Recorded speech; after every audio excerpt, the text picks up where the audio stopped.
வணக்கங்க. நான் உங்கள் சமையல்காரர் பொண்ணு. இன்றைக்கி நம்ம சமையல்காரர் பொண்ணில் பார்க்க போகிறது ரொம்ப ஈஸியாக செய்யக்கூடிய தக்காளி புளி ரசம். வாங்க எப்படி செய்யலான்னு பார்க்கலாம். ரசம் வைக்கிறதுக்கு ஃபஸ்ட்டு புளியை ஊற வச்சுக்கலாம். நான் சின்னதாக இந்தளவுக்கு ஒரு நெல்லிக்காய் சைஸ் அளவுக்கு புளி எடுத்துருக்கேங்க. இதை சின்னதாக அப்படியே கொஞ்சம் உடச்சி விட்டுடலாம். இந்த சைஸில் 3 தக்காளி எடுத்திருக்கேன். இந்த தக்காளியை பாதியாக கட் பண்ணி போட்டுடலாம். இந்த தக்காளி ஏற்கனவே நல்லா கழுவிட்டு எடுத்து வச்சுருக்கேங்க. இந்த புளி நல்லா ஊறணும், அந்த அளவுக்கு நம்ம தண்ணி ஊற்றிக்கலாம். ஒரு 1/4 மணி நேரத்துக்கு இந்த புளி நல்லா இந்த தண்ணியில் ஊறட்டுங்க. ரசத்துக்கு தேவையான சீரக மிளகா அரைச்சிக்கலாங்க. நான் ஒரு மிக்சி ஜார் எடுத்து வச்சுருக்கேன். இதில் 1 டீஸ்பூனுக்கு சீரகம் போட்டுக்கலாம், 1/2 டீஸ்பூனுக்கு மிளகு போட்டுக்கலாங்க. சின்னதாக இந்த சைஸ்க்கு ஒரு வரமிளகா போட்டுக்கலாம். 2 கருவேப்பிலை போடுறேங்க. 4 பல்லுக்கு பூண்டு போட்டுக்கலாம். இதை கொஞ்சம் திரியாக அரைச்சி எடுத்துக்கலாம்.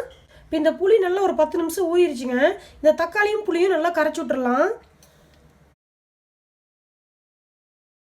இப்போ இந்த தக்காளி புளியெல்லாம் நல்லா கரைச்சாச்சு. இந்த சக்கையெல்லாம் நல்லா புளிஞ்சு எடுத்துடலாம். இந்த சீரக மிளகாய் அரைச்சிட்டு வந்தாச்சுங்க. இதை நம்ம இந்த கரைச்சி வச்சுக்கிற தக்காளி புளியில் போட்டுக்கலாம். இதில் ஒரு 1/4 டீஸ்பூனுக்கு மஞ்சத்தூள் போட்டுக்கலாங்க. ஒரு 1/4 டீஸ்பூனுக்கு பெருங்காயத்தூள் போட்டுக்கலாம். ஒரு கொத்து கருவேப்பிலை போட்டுக்கலாங்க. ஒரு 2 கொத்து கொத்தமல்லி தழை போட்டுக்கலாம். கொஞ்சம் கிள்ளி போட்டுடுறேன். இதை நல்லா கலந்து விட்டுறலாங்க. இப்போ ரசத்தை தாளிச்சு விட்டுறலாங்க. அதுக்கு அடுப்பில் ஒரு பாத்திரம் வச்சுட்டேன். இதில் கொஞ்சமாக நல்லெண்ணெய் விட்டுக்கலாம். எண்ணெய் சூடாயிருச்சு. இதில் ஒரு 1/4 டீஸ்பூனுக்கு கடுகு போட்டுக்கலாங்க. கடுகு வெடிக்குது. இதில் ஒரு வரமிளகா போட்டுக்கலாம்.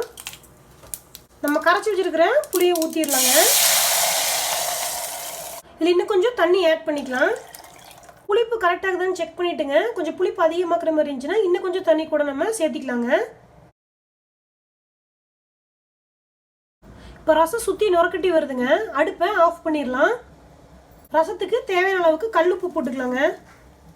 இதை உடனே எடுத்துங்க நம்ம ஒரு பாத்திரத்துக்கு மாற்றி வச்சிடணும். இதே அடுப்பு வந்து சூடாக இருக்கு இல்லைங்களா, இதில் வச்சா ரசம் வந்து கொதிச்சிட்டே இருக்கும். அதனால் வந்து நம்ம இப்போ இந்த ரசத்தை எடுத்து ஒரு பாத்திரத்தில் மாற்றி வச்சுக்கலாம். இவ்வளோதாங்க. ஒரு 10 நிமிஷத்தில் செய்யக்கூடிய ஈஸியான தக்காளி புளி ரசம் ரெடி ஆயிடுச்சு. கண்டிப்பாக நீங்களும் உங்கள் வீட்டில் இந்த ரசத்தை செஞ்சு பாருங்கள். எப்படி இருந்துச்சுன்னு உங்கள் கமெண்ட்ஸ் எனக்கு சொல்லுங்கள்.